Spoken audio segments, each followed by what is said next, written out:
going on, guys out there, my YouTube friends? So today we are going to be doing a couple things. One, we're going to be doing they're going to be cleaning the binding off around the edges here because we finished staining our body. A little update on the body too.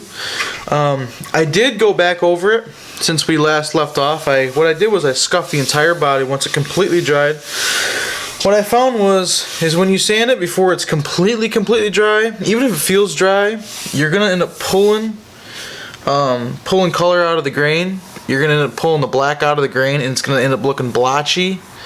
Not a good blotchy either, not like figured. It's gonna look like just the whole area can look kind of really dark as compared to like the left side. So what I did is I let it completely dry. And then I went over the whole body with about 400 grit sandpaper. It took me about 20-30 minutes, and I literally just took 400 and just scuffed the whole body till it was kind of the pale yellow. Till it was a pale yellow, kind of almost a whitish kind of peeking through, but uniform everywhere. Definitely made sure that it was a uniform pale yellow. Any places, like I said in the last video, where it might look a little bit darker in some spots or whatever, it's going to come across darker. So I used that because I wanted a real uniform flame. So I scuffed the entire thing with 400 till I had this very uniform pale whitish yellow color. And then what I did was I took some more of the amber tint, put it inside a bowl and fill it up with water, but I didn't use very much amber tint at all. I just used enough to just give it a good color. Didn't overdo it at all, just enough to color it. And as you can see, it's just really pretty. It's exactly what I was going for. So that's that. Just a little update since last video. That's really all I did, just to get it really nice and uniform. And it looks gorgeous.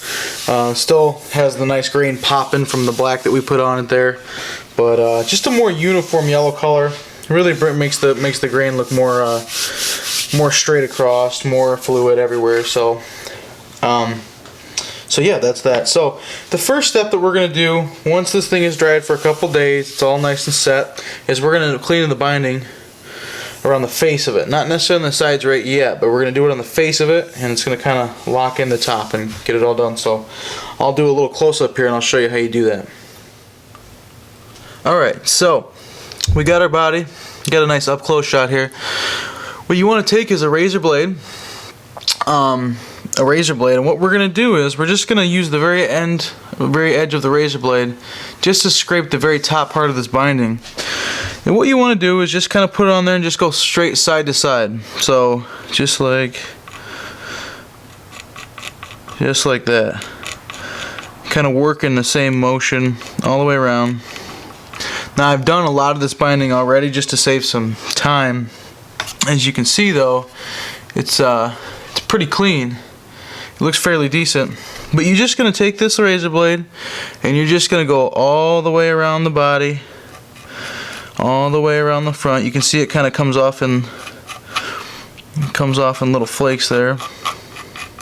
And then what I do too is I'll take my razor blade and kind of angle it this way, and I'll just scrape the side a couple times just to kind of get it nice and rounded. Make sure I got it all.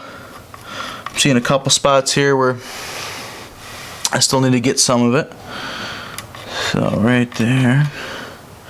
And it's just really because when you put the stain on it, the stain also kind of stains the binding and the plastic, and it really does make a good bit of difference when you end up finishing the guitar, just to have a nice prominent line. And again, because the type of finish that we have a lighter finish, so we really got to make sure this binding is clean so that it pops. If it was a darker finish, you could probably get away with it being maybe a more opaque look, but because it's such a lighter color, our line isn't going to jump out as well as it would have if it was a burst or a darker color. But as you can see there, you see how nice and white that is. That was real pale yellow, and it doesn't look like you're doing much right away, but it really does make a difference. So just go all the way around and do that to just the face of the binding for right now. And what I'm going to do next is kind of work on the side of the binding. we went ahead and did the entire front of the binding all the way around. We gave it a good scrape. If you guys aren't comfortable using a razor blade to scrape it off with, I've actually found that like a Scotch-Brite pad works pretty good. You can kind of actually clean the binding up fairly well without taking, just kind of put the Scotch-Brite pad like that. And I found it actually cleans it up really, really nice without actually taking some of the finish off. Because you got to be careful if you actually do end up getting into the veneer top. It'll kind of have like this white discoloration around it. So you want to be kind of careful when you're doing the razor blade. It's not too bad, but you don't want to just sit there and start scraping the heck out of it. You want to be pay attention to what you're doing. So Scotch-Brite pad definitely does work for that too. So we got our front all done. We got the front all cleaned off. Now we need to clean the sides of this binding off. But also I got some amber here that soaked through the to the mahogany, not to the mahogany, but it's dripped out the side. Also got a little bit up in here, and just a couple small spots where it dripped a little bit. So what I'm going to do is, to clean and take care of the side of my binding, I'm just going to use some 400 grit sandpaper with a block, a straight block, a hard rubberized straight block, just to keep ourselves even here. And I'm just going to go around the entire side of the body, all the way around the sides, and it's going to take care of this amber. It's going to take care of any paint issues that we have. I'll also probably do it by hand a little bit up in here because it's a little easier. But that's going to clean up our binding pretty good. After that, if we need to clean it more, we can always scrape the binding, but 400 grit's not going to be too crazy, so it won't really gouge the binding up too bad, but it will still also be able to get some of our drip marks off of the mahogany. So step 1, make sure you get the top of the binding clean. Step 2, for me, in my process, it's going to be block sanding the entire side with 400 grit. It's going to take care of the binding for me, and it's going to go ahead and get rid of the over drips that I had. So to it.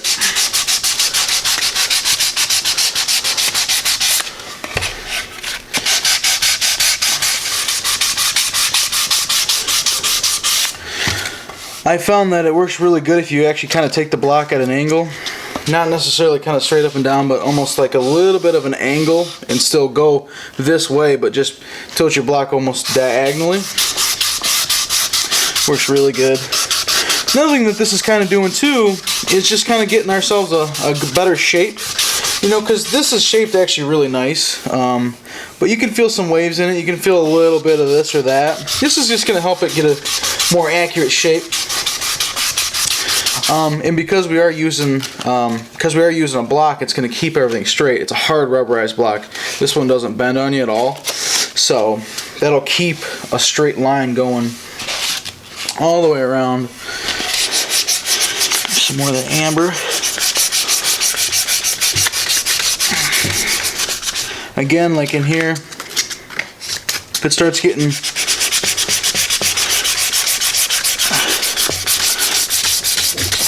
too tough, you can always just take your sandpaper right off of there and do it by hand. Yeah, this 400 grit sandpaper works amazingly well. It's really cleaning the binding up really nice. Getting a lot of that yellow off of there. Another good trick too is when you're all done doing the sides and getting any of the drips off of there, you can always just go right back on it just with your sandpaper and go ahead and oh yeah, just like that. 400 grit is great, man. It just makes that look nice.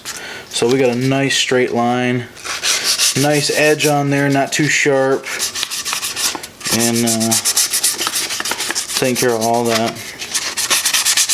The reason why I'm not really scraping this binding is because one, we still got to do the grain filler on the back, which is like a stain / grain filler. I just got tinted grain filler. So we may have to come back and do some of this. May have to do a little touch up on this binding with the razor blade later. I'm kind of just getting it generally clean. Just cleaning it up really nice. so that we don't have as much to do later if we do need to do it. I am going to end up taping it off when we do the grain filler on the backs and on the neck, but that'll be for another video. My sandpaper is nothing special. It's just a standard 400 grit. I got it at I think Walmart for like $3. Nothing special. I like to get a lot of it, especially when you're working with wood, because if you go ahead and we're sanding the top of this with 400 grit and you got some yellow on it, and then you went and did the sides, all your sides would have like a yellowish tint to it. So it's nice when you're working with wood, if you're going to be using sandpaper, to make sure you switch your grits out. Make sure you're using pretty much clean sandpaper most of the time if you can help it. Unless of course you're doing the same thing. But even then, remember, we're kind of prepping this for paint. So this is kind of going to be some of the final steps here. Getting there real good. Yeah, there's glue in there and everything else. We got some 322. If you got some glue in here, they almost always, these kits have glue right in here around where the horn is. There's always a lot of work you kind of got to do between up in here, glue up in here, all in here. So you got to clean all that up. But I like to use a fresh piece of 400 every time I do it. Just also keeps a lot of stuff off of my top because if it's a clean piece. But yeah, this is looking great. A little black spot right here, I don't know what that is. Might be from our black stain. Gotta get that off. Okay, so that's all I'm gonna do for that. We got it cleaned up pretty nice all the way around the edges here. The wood looks great. The binding looks really pretty. Looks really clean. I mean, you could probably spray that now if you wanted to. But, oh, somebody's outside.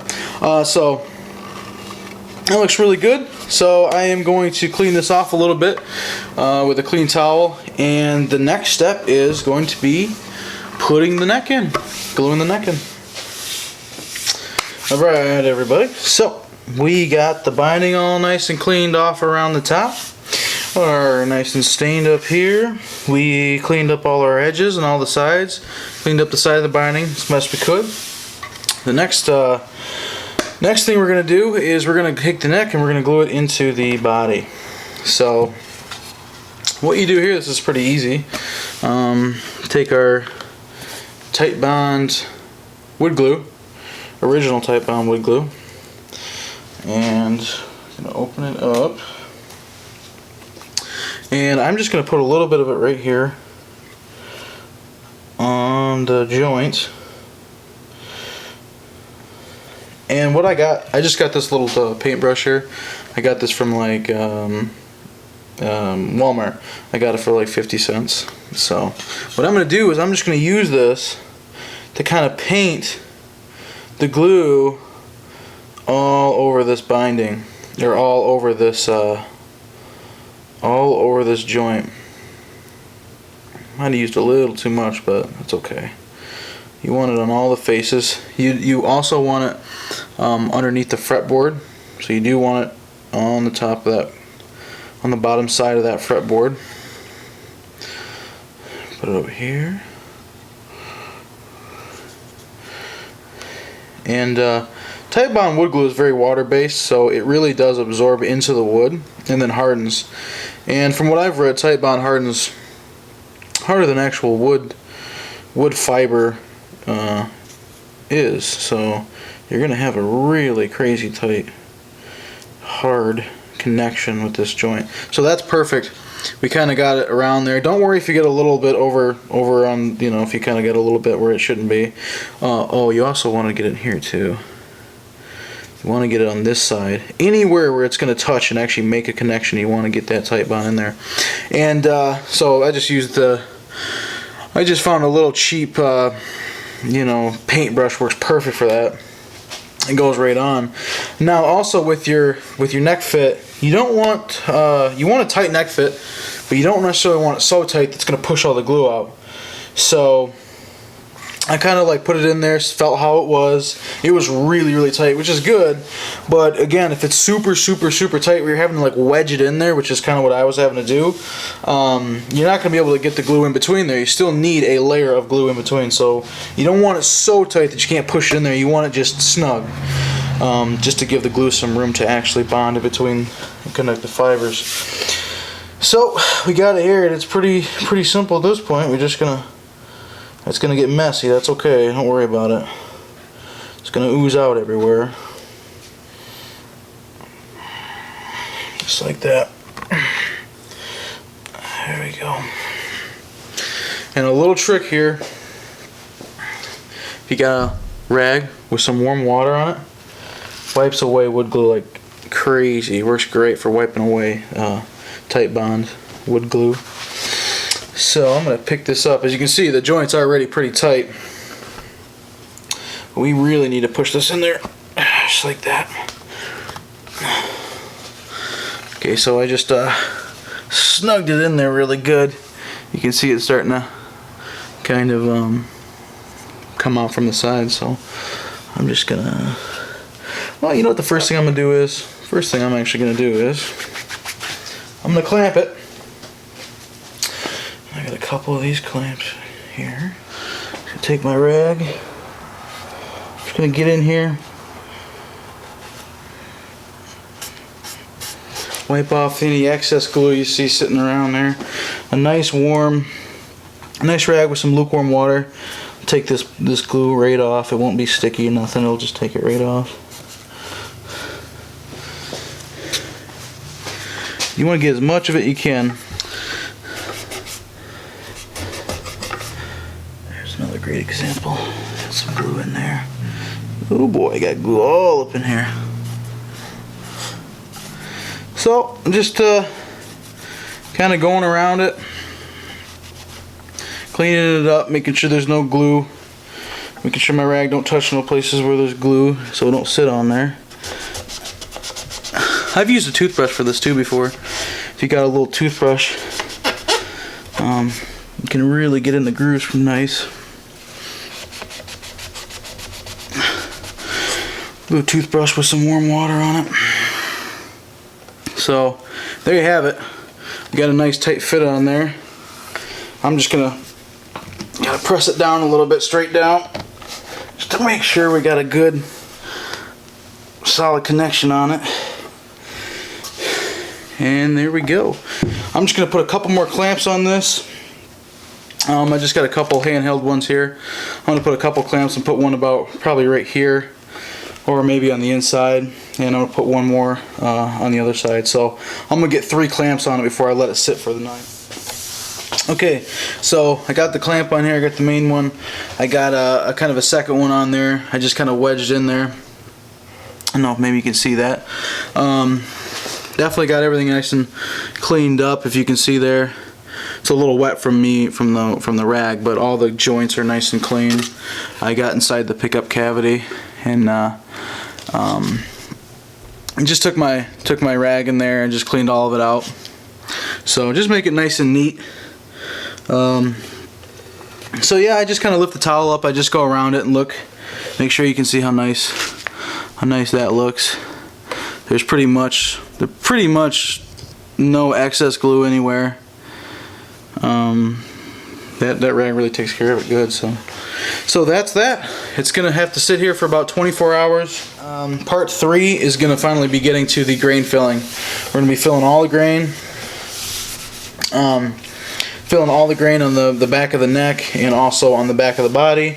And also part 3 will be putting this headstock veneer in here. I'll show you this.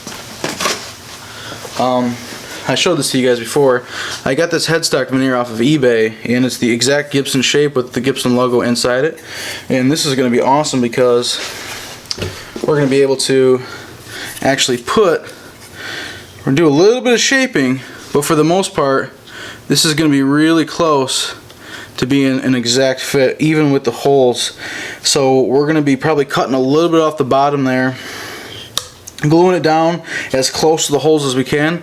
And the good thing is that these holes on this are actually going to be fitting the tuners, the Schaller style tuners that we're going to put on it, you know, the nice gold, the gold knobs ones. So kind of the vintage style Gibson Les Paul tuners. So what's cool about it is going to fit inside the black hole. So once we glue this down, we can shape this to fit this headstock shape. So we'll have the open book headstock shape, and also we'll just be able to line these up as close as we want. And I'm just going to literally drill a hole straight through the top following the veneers template here, and it's going to give us the perfect holes in the back. So they might not be 100% on, but they're going to be really close, because the tuner is pretty thick. So we have some real estate there to make some holes that are going to work. And if you put it about right there, it just needs a little bit there, a little bit more on that side. So it's gonna, I think it's gonna be perfect. So on the next video, we will be filling all the grain, taking care of any extra little binding issues if we need to, taking care of any excess glue, anything that we see we want to touch up, we'll touch up. We'll fill the grain on the neck, on the body, and we will be putting that headstock veneer on this. We'll be gluing that on as well. And after that, we'll be getting pretty close to paint. So thanks for joining me, guys. If you like to give it a thumbs up, go ahead and comment on the video if there's anything that you want to see, anything you guys want to know, any questions that you have, feedback, whatever you guys want to say, go ahead and comment on there. Subscribe if you feel like it. Give it a thumbs up. Thanks for watching, guys. I really appreciate it. And we will be back for part 3.